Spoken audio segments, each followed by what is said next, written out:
So the second complication that you're probably going to come across in dermal fillers is delayed onset nodules. A lot of common sense prevails here. If you have got somebody who presents the next day with swelling, the most likely thing is that it's some sort of allergic reaction. You're not going to get a granuloma forming overnight, and the chances are you probably won't also get an infection forming overnight. I mean, of course you could. So if you inject a product and the patient phones you up that evening or maybe the next morning and say, listen, I have got swelling on the side of my face, the chances are that's an allergy. If it's hot, red, tender and painful, consider infection. Infections don't tend to happen until the second or third day.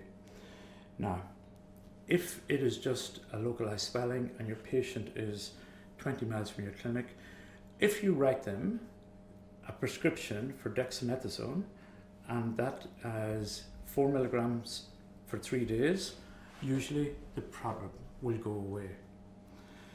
If you have got a patient with a swelling that's tender, don't advocate telling the patient to rub it or irritate it, because it'll probably only make it worse.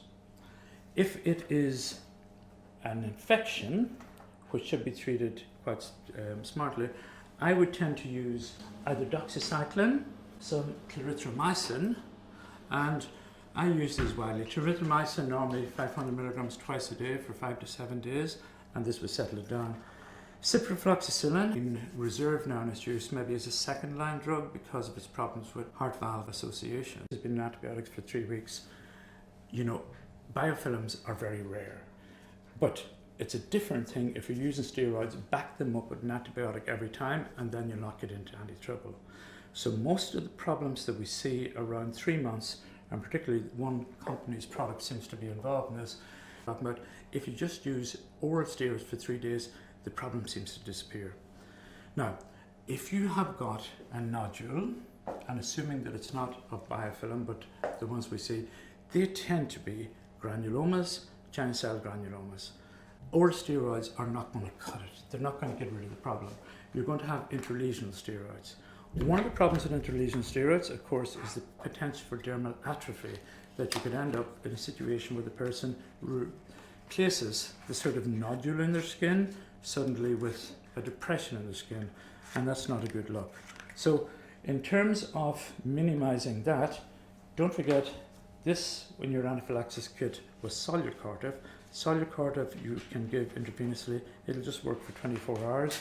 Something like this, which is depamedrone, 40 mg per mil methylprednisolone, this will last for a period of 3 months. Okay, so it comes as a liquid.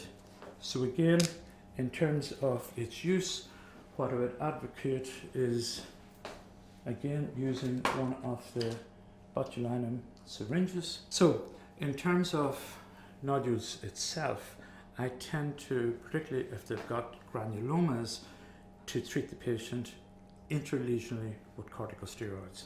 So my favorite, and different people like Kenalog, triamcinolone, I like depamedrone, 40 mg per mil as a suspension.